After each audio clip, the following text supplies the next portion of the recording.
Welcome to the Explainer. I am so pumped you're here today because we're tackling something that literally impacts every single one of us every single day. Let's just dive right into this wild reality of our modern habits and the totally fascinating ancient mystery behind them. We're going to unpack exactly why your brain simply cannot look away from that little glowing rectangle in your pocket. And I promise you, the answer goes way, way deeper than just, a lack of willpower. So think about this super specific moment. We all do this, right? That completely unconscious habit of grabbing our phones. You weren't waiting for a text, you weren't expecting some important email. 1 second, you're doing something else entirely, and literally the next second, boom, your thumb is moving, you're unlocking the screen, and you don't even know why you did it. You just picked it up. And here's the absolute kicker. You weren't even bored. It turns out that sudden automatic urge to swipe and unlock has almost zero to do with the phone itself. It's not about the glass or the metal or the cool new apps. It actually has everything to do with a forest you've never been to, a physical threat you've never faced, and a nervous system that is just desperately trying to protect you. 96. Here we are in 2025, and the average person checks their phone 96 times a day. Think about that for a second. That average is out to once every 10 minutes. Every 10 minutes. But you aren't doing this because of some simple chemical addiction like how we talk about sugar or cigarettes. No, you're checking it because of a deep, hardwired biological instinct. There's this ancient thing inside you that's constantly scanning the environment. Which brings us to this brilliant insight from psychologist Larry Rosen. He calls this the new anxiety. But here's the thing, it's absolutely crucial to understand that it isn't really clinical anxiety in the traditional sense. It's vigilance. Your body is basically just existing in this near-constant, low-level state of alertness. And ironically, that exact state of alertness is what kept your ancient ancestors alive. Your phone just happens to feed that vigilance perfectly. To really crack this mystery, we've got to look at the timeline of human evolution. You have to realize that your brain is essentially running software that is roughly 200,000 years out of date. Seriously. We are dragging prehistoric survival wiring right into 2025. The world around us changed at lightning speed, but our brains, they just haven't caught up. Section 1. The Savannah Software, 150,000 years ago. Okay, so imagine you're standing in the tall grass of East Africa, 150,000 years ago. Out there, your survival depended on two massive things. First, staying hyper-connected to your tiny group of maybe 30 or 40 people. And second, detecting threats way before they detected you. If you missed a signal from your little tribe, or if you failed to catch the grass moving, or a tiny shift in the light, you didn't just feel left out, you died. Your brain literally evolved a hair-trigger novelty detection system just to reward you for noticing things. So what we casually toss around today as FOMO, the fear of missing out, well, it's not some trivial social quirk. It is actually a prehistoric survival imperative, absolutely demanding that you never let your guard down. It is your threat detection system completely misfiring in a modern world it was totally not designed for.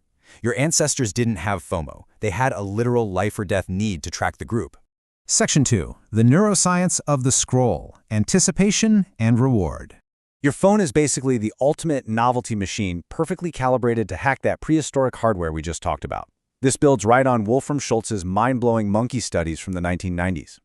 He proved that dopamine doesn't actually spike when you get a reward. Actually, scratch that. It spikes from the unpredictable anticipation of a possible reward. The uncertainty is the engine. You get this unpredictable trigger. Your brain floods with dopamine in anticipation, and then you get the outcome. Your social media feed is functioning exactly like a slot machine that never quite pays out, but never quite doesn't. But man, it goes even deeper than just dopamine. Researcher Jean Twenge tracked the very first generation to grow up with smartphones, the iGen. She found skyrocketing anxiety and loneliness. Why?